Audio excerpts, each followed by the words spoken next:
to the cloud.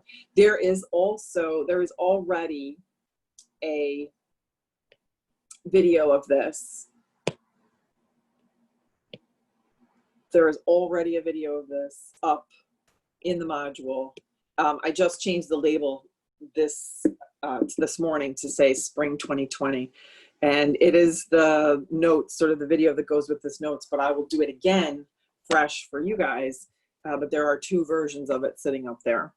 So as I mentioned, it's really, really important for you for chapter 16 for you to read and take notes and study those first 2 sections, sort of their more historical sections.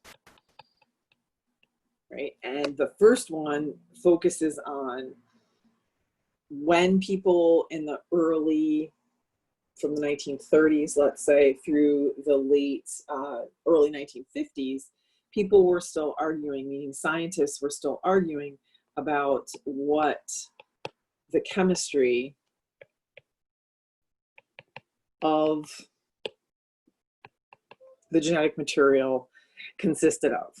Right? So what was the chemistry? And it was focused on whether that genetic material was protein or nucleic acid.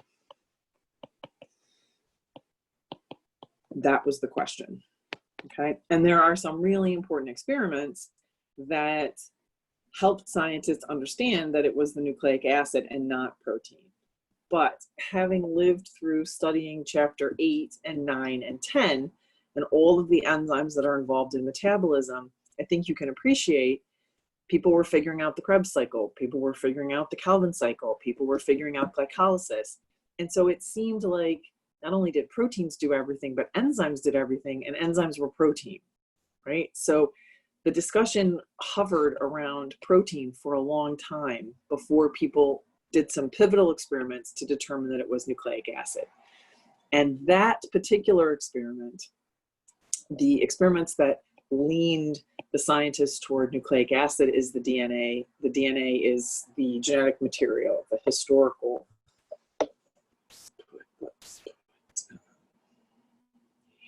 heritable material, right? The experiments there that you should focus on are these, the one by Avery, McCarty, and McLeod, and the Hershey-Chase experiments. Both of these indicated that it was nucleic acid, or DNA in particular, not RNA at this point, that was the genetic information. From there, then the focus becomes, okay, it's this DNA, it's this nucleic acid. What is that made out of, right? What is the particular structure of the DNA, and how does it actually operate in cells, right? And how does it function? The structure, which is most of what you saw in the Howard Hughes Medical Institute video, the structure was determined mostly by these gentlemen, Watson and Crick. And I think Watson, both of them actually were still featured in that film. And of course, Rosalind Franklin, who can't be featured in that film because she died at a very young age. She died in her early 30s, which would have been about the late 1950s. These are the 3, and we usually put Wilkins on here because he ended up getting the Nobel Prize with Watson and Crick, because Rosalind Franklin was deceased, and you can't receive the Nobel Prize once you're dead. These are the people that figure out the actual structure. Right? And as you can see in the note outline that I made, I parceled out which people are responsible for which parts of that, right? And again, I don't have time to go through all of that with you because I want to focus on the replication part today, because that's sort of the harder part. However, I will just briefly say, right, that Franklin and Wilkins, their contribution was using X-ray crystallography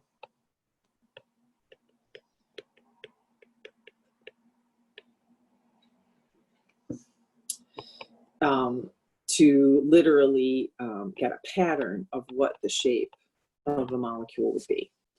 And from their pictures, their photographs, the resulting x-rays, they determined that the DNA had 2 strands, so 2 chains, you'll hear people say, and that it was what we refer to now as a double helix. And why it's a double helix and the shape of that double helix has to do with that the chains are anti-parallel.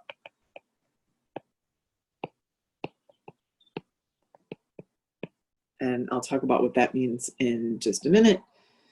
Sorry, there's only 1 R in parallel. I'm a terrible speller, especially when I'm talking at the same time. Parallel.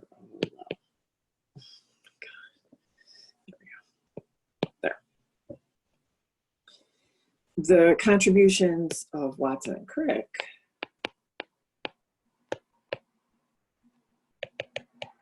and I apologize for my bad handwriting this morning, primarily were the base pairing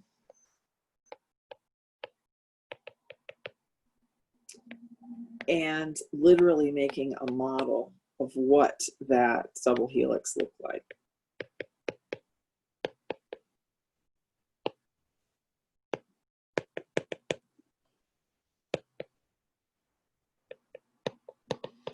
And they did do some of their own X-ray crystallography, particularly Watson, close to the end. The base pairing, they were significantly helped by this guy, by Chargaff, who had done all the experiments that helped Watson and Crick understand that the percent, the proportion, the amount, percentage of A in an organism, in the nucleus of an organism, was almost equal to the percentage of T. A standing for adenine, of course. T standing for thymine. Adenine is a purine. Thymine is a pyrimidine. And that the percentage of G was approximately equal to the percentage of C. So G is for guanine, which is also a purine, and C is for cytosine, which is also a pyrimidine, which is why we had to learn that way back in chapter 5, your favorite chapter, that never, ever, ever, ever goes away. Okay. So you might remember the pyrimidines, long word, short picture. So these have a single ring, nitrogen containing ring, and the purines have those 2 rings, right? And we've seen adenine in our friend ATP that we talked about so much in chapters 8, 9, and 10, right? So again, that doesn't go away, but comes back to us again. Now, I would like to talk to you a little bit more about what the ends, that anti-parallel, what that means, before we go on to talking about how the DNA is actually copied. So it's hard to do without the pictures from your textbook. I would direct you to the picture that is on page 317. It's figure 16.5. As well as there are several images, 16.7, that is on page 319. Okay. The 5' end of a chain of DNA. So the DNA, we draw it as a double helix like this, right? So we kind of do it that way. And the other chains we say is complementary and anti-parallel. So the lines that I'm drawing across right now, those represent the hydrogen bonds that connect the base pairs. So for example, if this was an A, an adenine right here, it would have to be paired with a T, with a thymine. And those bases, I'm not going to try to draw those structures teeny tiny. They would be held together by hydrogen bonds. And there's 2 hydrogen bonds between A's and T's. And then between G's and C's, and I'm making them green and red for the purines and the pyrimidines, right? So between G's and C's, there are actually 3 hydrogen bonds, and I don't know if I can fit that in there. Okay, so these parallel lines here, they represent the base pairing. This portion, this twisty portion that I've drawn, that is where the sugars alternate with the phosphates, which we also often refer to as the backbone of the molecule. So the DNA is made up of nucleotides that I'm sure you remember from chapter 5. And a nucleotide is one of the nitrogenous bases plus deoxyribose. So that monosaccharide that's missing an oxygen, deoxygenated ribose, so it's a pentose sugar, it's still ribose, plus a phosphate, PO4, right? So these make up the A's, the T's, the G's, the C's, right? They're all nucleotides. And again, you can go back in chapter 5 and look at those pictures at the very end of the chapter when we talked about nucleic acids, and you'll see each of the nucleotide bases, each of the nitrogenous bases, plain, and then just as the nitrogenous base, and I think also as the nucleotide itself. Okay, so along the side here, I'll try to use, I guess I'll use black for the sugars. So the sugars are here, which I'm indicating with an S. So again, I'm not going to try to draw that pentose sugar right there. And the space in between phosphates are always yellow. So I'm going to put PO4 here. And then there would be another phosphate in between, and there would be a phosphate in between, right? So the sugars and the phosphate, we say, make up the backbone of the molecule. And the bases, the nitrogenous bases, are chemically bound to the sugars, not to the phosphates. Now, back to this 5' 3' end business. 5' end of a chain of DNA has chemically has a very specific structure, right? A very specific end or molecule there. And I've written it all out for you on the handout, so I'm not going to rewrite it here, right? But a 5' end of a chain of DNA, or any nucleic acid, I should say, because this is going to apply to RNA as well. The 5' end has a phosphate bound to the 5th carbon and the 3rd carbon of the deoxyribose of that nucleotide. Okay, so you can see I put a phosphate sticking out here, and that would indicate that this is actually the 5' end of this chain of DNA. Okay, the other end of this same piece, so if I draw my pencil all the way down to here, this end, the other end of this chain, the first chain, that one is going to be a 3' end, and a 3' end has a hydroxyl. So a 3' end of a chain of DNA, I'm not going to rewrite all that. There's a phosphate bound to the 5th carbon of the deoxyribose of the sugar. But, and that's an important but, there's a hydroxyl group, OH, bound to the 3rd carbon.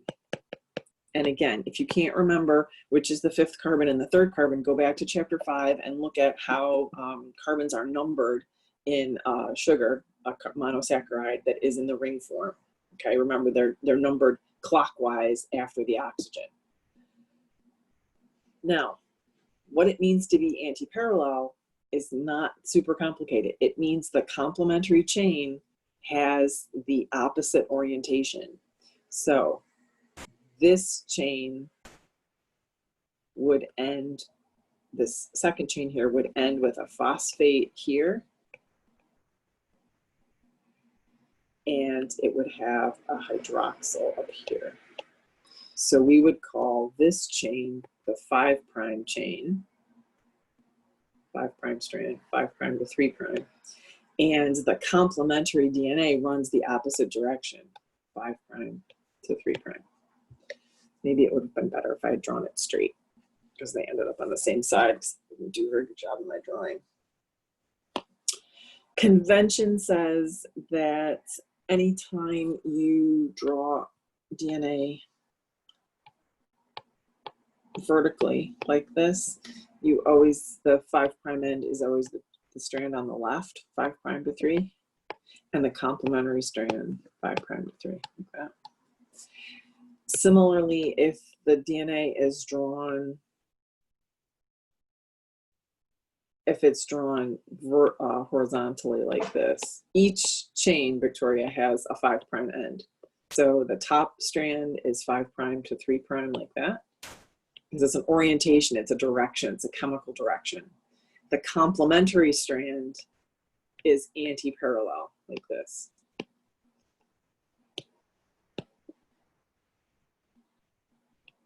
Right? This is super important, and you're just like, why do I have to learn this? Okay, so it's important for a couple of reasons, I'll tell you, right? So the first reason this is important is because all the enzymes for replication, so how we copy the DNA, and all the enzymes for transcription, which is how we make the DNA into RNA, and all the enzymes in the ribosome for translation, they only recognize one end. They all see, I'll put that in quotation marks, or recognize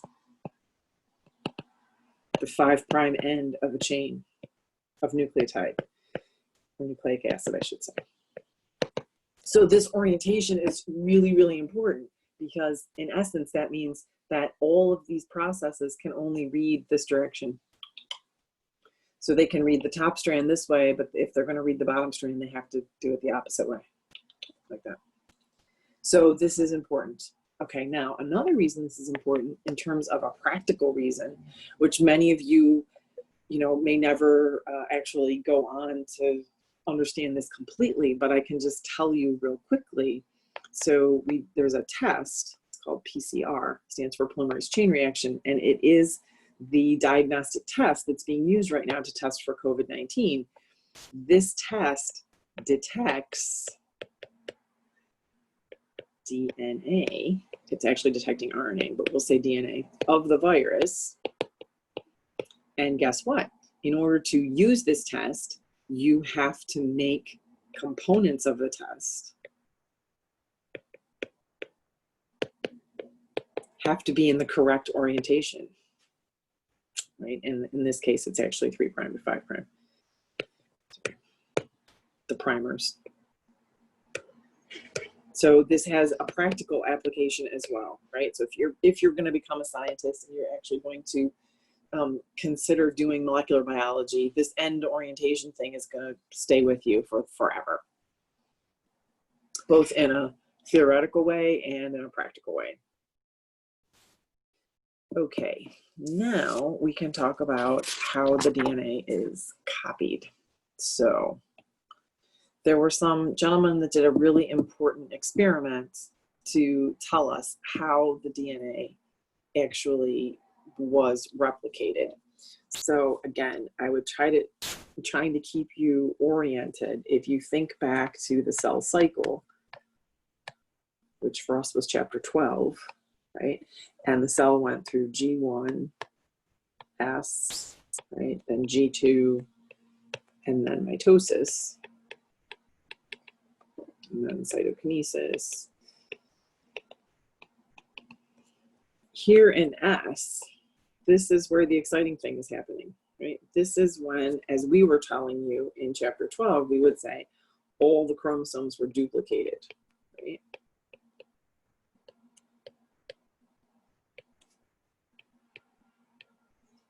And I'm pretty sure that on that particular handout, I wrote duplicated, replicated, copied, because I wanted you to start to think about that all those words obviously mean the same thing, and they're all used interchangeably when we're talking about chromosomes. And so if I were to draw, right, our old friend, the chromosome 1 from chapter 12, and I would make one copy of chromosome 1 plain and one stripy, because we have 2 chromosome 1s because we're diploid, right? Remember what was happening in S is this: each of those chromosomes was getting duplicated, right? And we called them sister chromatids, but each one was getting copied, right?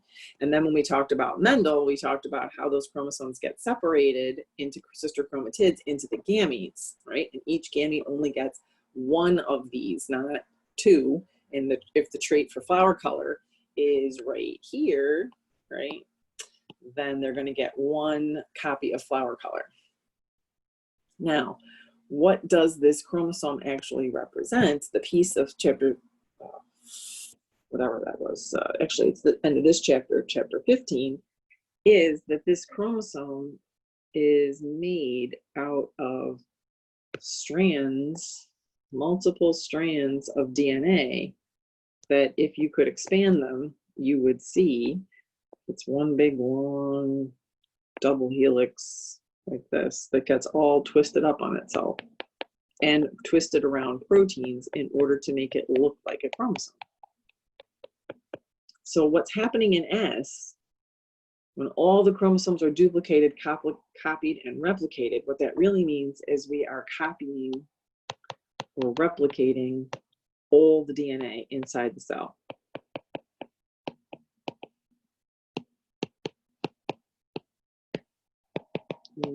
Awesome. And this is in part why S takes so long, because in a eukaryotic organism such as yourself that has 46 chromosomes, you have to make a duplication of each of those chromosomes. It's going to take some time. Okay, it's fast, but it's going to take some time, some hours. And when this is copied to form this second sister chromatid here, we need it to be an exact copy. We don't want any mistakes, right? So the rest of this chapter focuses on how this replication takes place. And the first thing we need to know is we define this replication as semi-conservative. And again, you can read the experiments of Messelson and Stahl, and I'm not interested in that you can recite them to me as far as what they did for their experiment, but I would expect you to know that Messelson and Stahl were the scientific team that elucidated that replication was semi-conservative. And I'm going to draw what that means. Just over here. And get rid of this, and maybe this. So what we mean by semi-conservative replication is the following, that if you have a strand of DNA, section of DNA,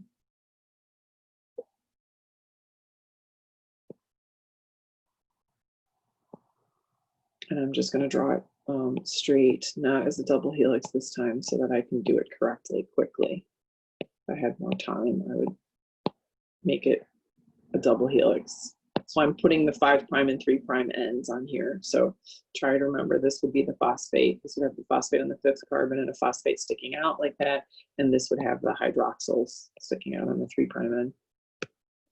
What semi-conservative means is that basically this is going to get separated. This double helix, this double complementary strand of DNA is going to be separated at the base pairs. This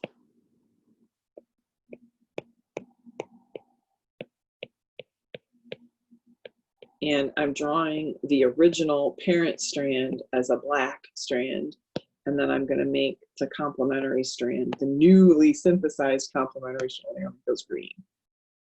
Right? What's going to happen is a complementary strand is going to be synthesized from scratch, and it is going to be complementary and anti-parallel, and each of the originals is going to be half old, half new, if you want to think of it that way. The green being the new one. We call the new strands, you'll hear those being called daughter strands. And the original black strands usually are referred to as the template strands.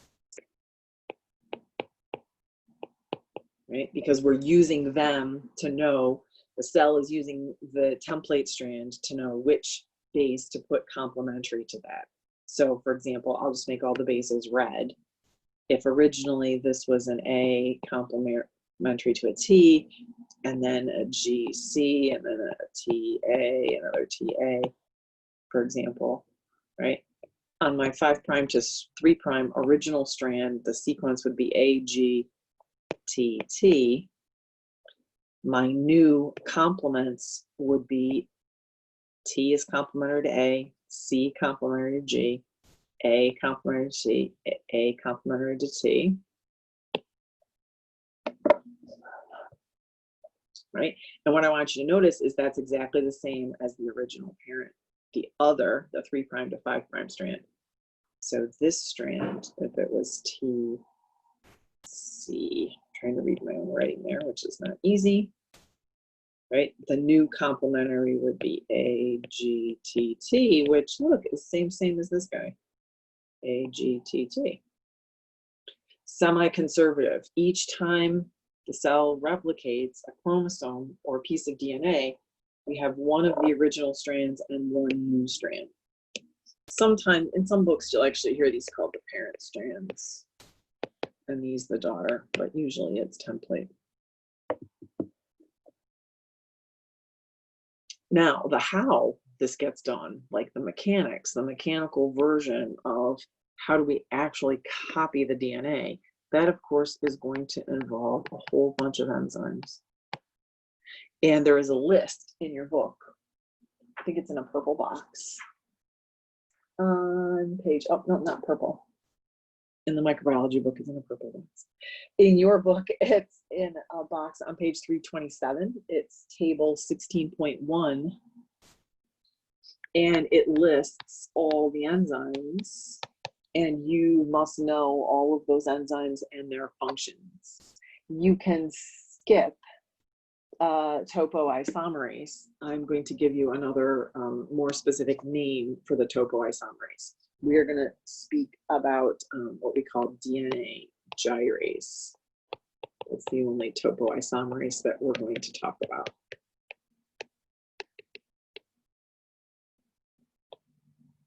As you might imagine, just like with a cell, this gets complex, right? We could spend hours, days, weeks just talking about replication easily. But we can only have today, so we're going to have to be brief. Notice that all of these end in ASE because they're enzymes, right? And especially with replication, transcription, and translation, what we're going to find is most of the enzymes, their names tell you exactly what they do. Usually what they build, what their end product is. Okay, so I am going to be looking at my picture that I drew in the spring and adding to it. And the words are all written out for you, so I'm not going to write the words. If we were in class, if we were live, what I would be doing is writing all of the words that are in that outline on the left-hand side, and I draw my picture on the right-hand side. And the reason I'm telling you that is because that's a good way for you to practice learning all the steps of replication, is for you to draw it while reciting the steps. Because if you do that 3 or 4 times, then you've studied it 3 or 4 times, right? So I'm going to erase this whole board here. And just this drawing, okay. And then it's like, again, almost out of boards. All right. And I'm going to start with replication. And usually the way that I draw it in class is I draw it as 3 separate events, okay? Because, so I draw a line like this, and then way out here at the end, I show some DNA that has been unwound and unzipped. This, and I always label that the 5' end, and the lines, of course, remember, represent the base pairs. So again, if you were doing this at home to practice later, you could put A's and T's and G's and C's in there on those lines to help you remember the base pairing. A trick to remember that A pairs with T and G pairs with C, think of a place or a person that has those initials. For myself, when I learned this, I used to travel from Cincinnati back to my hometown of Sandusky, and I would pass through a town near Columbus, Ohio, that's called Grove City. So that's how I remembered it, at Grove City, ATGC. A little bit more locally for us, at Gloucester County or Gloucester City, right? So hopefully I drew this correctly. I'm going to trace my 5' line here, and I am hopeful, oh yay, that it ends up here on a 3' end. And these bases have been separated at their hydrogen bonds, which I'm going to talk about in a second. Just trying to give you a really nice first picture and second picture. The third one will be probably very messy. So I'm going to lay this down while I draw the second one. Usually on that second one, I try to draw it about halfway replicated, so I can show you events that have happened so far that are different from the first picture. And then the last one,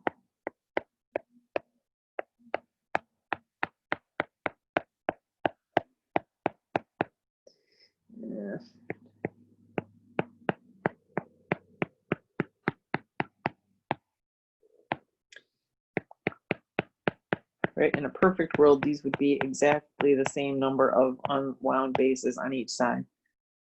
But humor me here, I'm trying to draw on a very small rectangle. And then usually for my third drawing, I just put a few together like that, and then a lot that have already been finished, like this.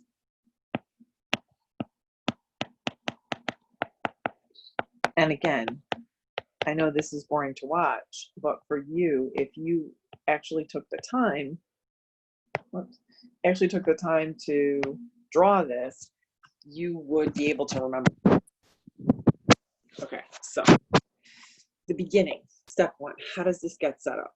Okay, the beginning is we have an enzyme, and I'm going to keep it green so it matches your drawing in that I put on the note outline on the PDF. So I was using my colored pens. First enzyme, I'm going to draw it as a rectangle, and this enzyme would be DNA helicase. And helicase's job is to unwind and unzip the DNA, okay? Because notice how here, sorry about that, notice how here I have the DNA all coiled up here, right? And then here the DNA is like a zipper, it's been separated. The hydrogen bonds have been broken. So helicase's job is to break the hydrogen bonds and make the DNA flat or single-stranded and not a double helix anymore. Once this occurs, though, we need to put something here at the regions that we've opened, and they usually occur in pairs. And these black dots, they're called single-stranded binding proteins. And I'm just going to abbreviate that as SSBP, single-stranded binding proteins. We need those to keep the DNA separate because hydrogen bonds form spontaneously. So if we didn't have those single-stranded binding proteins right there at the place where helicase is working or unzipping, which has a special name, it's called the replication fork, it would immediately just reform the hydrogen bonds and twist back up. Okay, now that DNA gyrase that I mentioned earlier comes into play as this topoisomerase. And I think I'm going to use black again because I don't have as many colors as I normally do with my chalk or my whiteboard markers. That DNA gyrase actually sits way out here, way ahead of helicase. Remember, DNA gyrase is one of those topoisomerases, and its job is to relieve supercoiling. And I don't have an example anymore with me, but if you guys think about pulling apart a rope that has multiple strands or pulling apart embroidery floss that has multiple strands, you might know that if you pull apart a long piece, at first it unwinds and then it forms a knot. That's the job of gyrase. That knot is what we call supercoiling, and gyrase cuts the DNA so it can unwind and relax, so that the tension that's put in by helicase unwinding here gets relieved by the topoisomerases. So I'm going to make helicase a little smaller in my next pictures because it's not the star, but I'm not going to relabel it again because I need the space to label other stuff, right? But the green square is still helicase and it is moving, right? It's moving really quickly. And gyrase is also moving, so it would be out here, relative, right? Ahead, we call that upstream. All right, so we have helicase unwinding and unzipping, breaking the hydrogen bonds. The single-stranded binding proteins, yes, they move too, they slide. They're kind of like, you can think of them almost like a donut, or what I usually show students is I usually say this, right? Give me, there we go. So think about like they're completely round shaped, or really they're more like a clamp. And so they sit like this on, if my arm was DNA itself, and the single-stranded binding proteins can just slide along the arm because they're kind of like a U-shaped clamp, a U-C or U-shaped, almost completely donut-shaped molecules. They can just kind of slide along real quickly. All right. Oh no, I forgot my whiteboards went away when I did that. Are you kidding me? All right, so I'm just going to redraw real fast. My apologies there.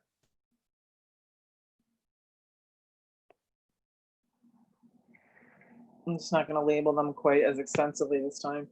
So I'm going to put my helicase back here. And I'm going to put my gyrase upstream. And I'm going to put my single-stranded binding proteins. They usually, I think I already said this, they come in pairs. Helicase. And gyrase. So this is all the setup. So if you're following along, I think this is all helicase is step 1 there. Single-stranded binding proteins are step 2. Now we actually get one of the enzymes that's involved in replication, which is an enzyme known as DNA polymerase 3, which we abbreviate to all capitals DNA and POL, just P-O-L, and Roman numeral 3.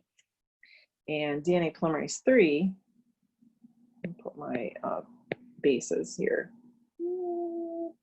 Oh, how I did that. Back to my little.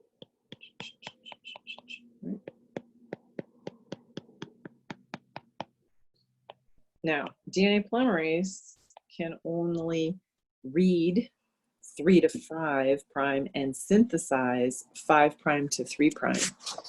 So I've drawn it in red on my handout, so I'm going to put it here in red, and I'm going to draw a 5 prime end that's complementary and anti-parallel.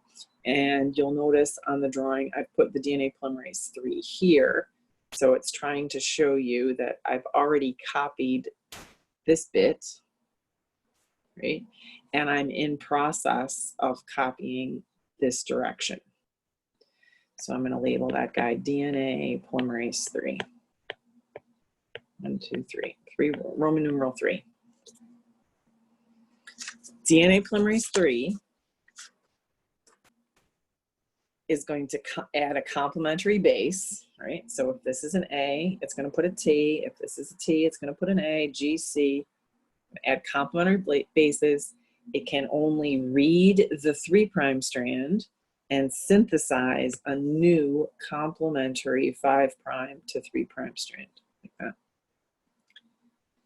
Now, super cool thing about DNA polymerase 3, it can also proofread.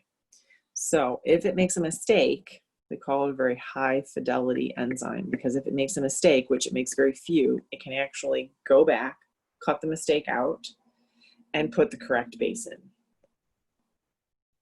which is kind of a cool feature. Now I'm going to redraw real quickly my other drawings.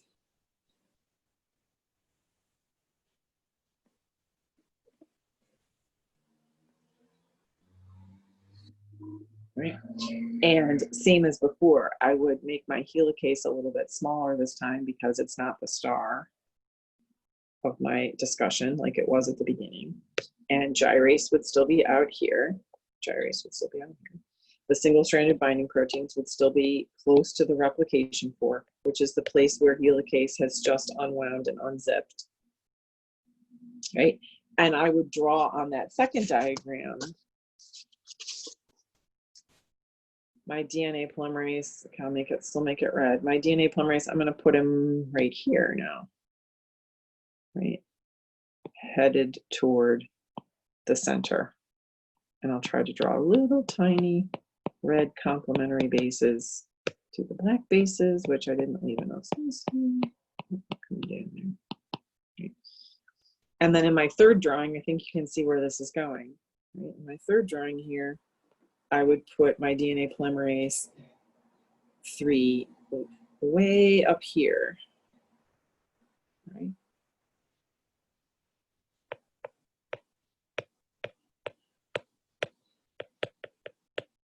Because now it is finished copying all of this. Right? Last super cool thing about DNA polymerase 3, it can actually add bases up to 1,000 per second. So just think about that for a minute. That's pretty awesome. And it can not only add them that quickly, but it can fix them if it makes any mistakes, right? So DNA polymerase 3, its job is to add complementary bases, 5' to 3', and proofread. Now, because DNA polymerase can only read 3' to 5' and make 5' to 3', do you see that DNA polymerase cannot copy this bottom strand, the complementary 5' strand? It can't copy it starting here because I can't have a parallel end. I need this to be a 3' end. So the choice would be for the cell to wait until DNA polymerase 3 and helicase got all the way to the end of this chromosome, which is millions and millions and millions and millions of bases in eukaryotes. And then DNA polymerase 3 could hop on the other chain and come back the other way. But that isn't how it works, okay? DNA polymerase 3, or a set of DNA polymerase 3s, actually copy both strands at the same time. So I'm going to show you how. Copying this other strand is known as the lagging strand. And that is where number 4 begins on your handout, synthesis of the lagging strand. So we need help from another enzyme. And in this case, the enzyme is going, its name is primase. And I'm going to make it yellow because I don't have a pink color here on the iPad. So primase is going to sit down here, and I made it a triangle on the handout. So I'm going to keep that the same. I'm going to make a triangle. You'll figure out pretty quickly I can draw triangle, circle, square. Those are my artistic talents. Primase is an enzyme that is going to synthesize, it's going to see this 5' phosphate and be able to synthesize a 3' to 5' primer. Actually, it goes this way. It too can only, but it's going to start at the replication fork. It's kind of tricky. Let me draw that. So this enzyme is finished here at the end. It's going to make this primer. And this is important, that the yellow, that the enzyme yellow is called primase, and the piece that it synthesizes, 5' to 3', from the replication fork outward, away toward the end, that is called the primer, made by primase. And this primer is not DNA, it is RNA. So I'm going to write that over here. Primer is RNA. So it's complementary, but it can't stay. We're going to have to get rid of it later. Okay. Now, this is where it gets a little trickier. So if you look at the second picture, right, the primer is going to be replaced by an enzyme that is called DNA polymerase 1. And what the primer actually supplies is, let's do that first. So here's this primer, the original primer, right there in the next drawing. And this primer provides a free 3' hydroxyl for DNA polymerase 3 to recognize, jump on, and synthesize DNA 5' to 3'. So this is DNA polymerase 3 here. Here. All right. This piece that the DNA polymerase synthesizes is usually quite longer than I've been able to draw here. This piece has a name. It's called an Okazaki fragment.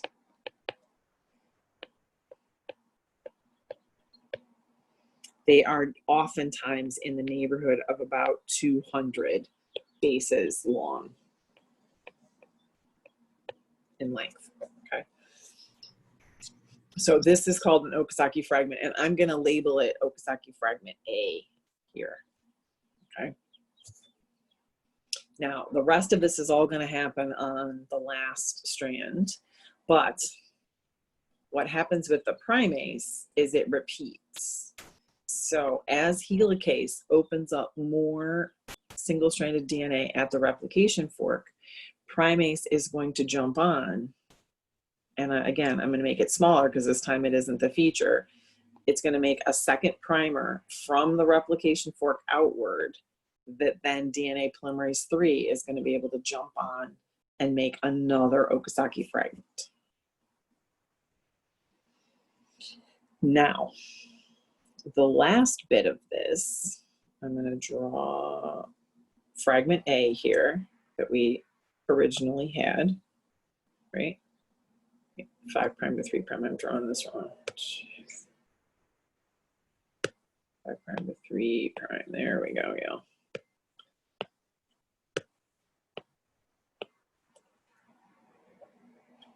We need to get rid of that primer. The enzyme that gets rid of the primer is called DNA polymerase 1.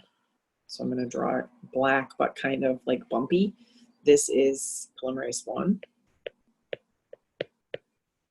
And its job is to eat the primer and replace it with DNA so that it's all now DNA. This is still fragment A. The second fragment, which I started up here in my second drawing, right? My second fragment would be about here. I still have that primer, and I would have DNA polymerase would have made the chain. And where is the primase right now? Primase is here, making the next primer, 5' to 3'. So the DNA polymerase can jump on here. So I'll put DNA polymerase 3 here. Polymerase 1 is going to be busy chewing up this primer and replacing it with DNA. This is Okazaki fragment B. And everything is great. We have one more enzyme to mention. The last enzyme is called DNA ligase. And its job is to join the primers together. I don't have much room here, so I'm going to put ligase over here, ligase. So when the Okazaki fragments have been completed and the primers have been removed and they're all DNA, DNA ligase joins them together. And just like polymerase 3 and helicase and polymerase 1, it keeps moving on as more and more of the replication fork is opened, right? As this gets opened again at the replication fork, primase is going to make a primer. DNA polymerase 3 is going to jump on, finish the Okazaki fragments. Polymerase 1 is going to come, get rid of the RNA, replace it with DNA, and then ligase is going to seal the gap here between what will be fragment B and C, and then I'm going to get this long continuous chain. What helps is if you can remember that the lagging strand, and again, I don't have the space to write this, the lagging strand is produced from the replication fork. So from the replication fork here, where the split is being made by helicase. All right, so I'm going to leave this drawing and ask if you guys have any questions about this drawing. This is where I'm going to stop for today. It's just quite enough. And I would encourage you to watch the videos. I will assign some of them as mastering with questions to answer to make you watch the videos. It's basically the same drawing as on page 326, figure 16.7. And again, I would encourage you to practice drawing this drawing yourself, because when you actually draw it yourself, it helps your brain remember the individual pieces. And just, you know, what I do each time is I just start from the beginning. Sometimes I say it out loud and sometimes I don't, right? So like when I'm drawing this even in class, I start out drawing the DNA, putting the helicase, the gyrase, the single-stranded binding proteins, and then as soon as I draw the next one, I repeat that. So I keep repeating it and remembering the different parts. All right, so dare I say, does anybody have any questions about replication that you can think of off the top of your head? I know that's a lot to digest, but we have to start somewhere.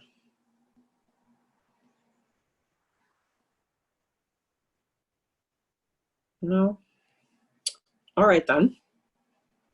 I'm going to end our recording today there.